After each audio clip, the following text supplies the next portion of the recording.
Shalom Bapak Ibu Saudara yang dikasih dalam Tuhan.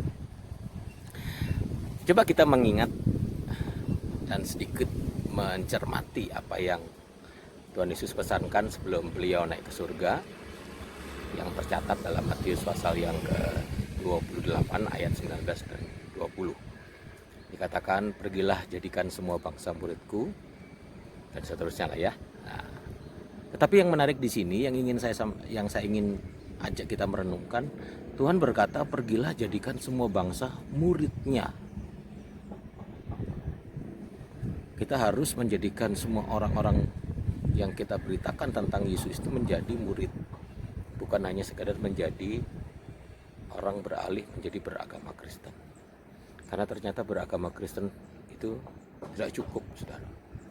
Kita harus menjadi muridnya Tuhan.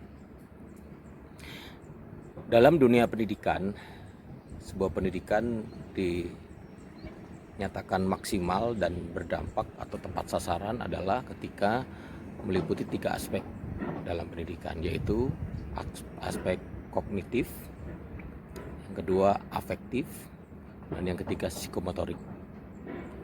Kognitif adalah pengetahuan, afektif itu berbicara tentang perasaan, terus kemudian perubahan cara pandang, perspektif, emosi, dan psikomotorik itu adalah berbicara tentang perubahan sikap, perilaku, atau tindakan. Jadi ketiga aspek ini adalah hal penting yang harus diperhatikan dalam dunia pendidikan sehingga tepat sasaran, begitu. Sehingga akhirnya ada perubahan yang terjadi dalam anak didik yang dimuridkan, gitu ya. Nah, demikian juga Tuhan mau supaya Anda dan saya menjadi pribadi-pribadi yang menjadi muridnya. Artinya kita harus terus diajar sama Tuhan dalam 3 aspek tadi itu. Kita diajar melalui pengetahuan terhadap apa? Terhadap kebenaran firman Tuhan. Kita harus punya pengetahuan terhadap kebenaran firman Tuhan. Kita harus isi pikiran kita dengan kebenaran firman Tuhan.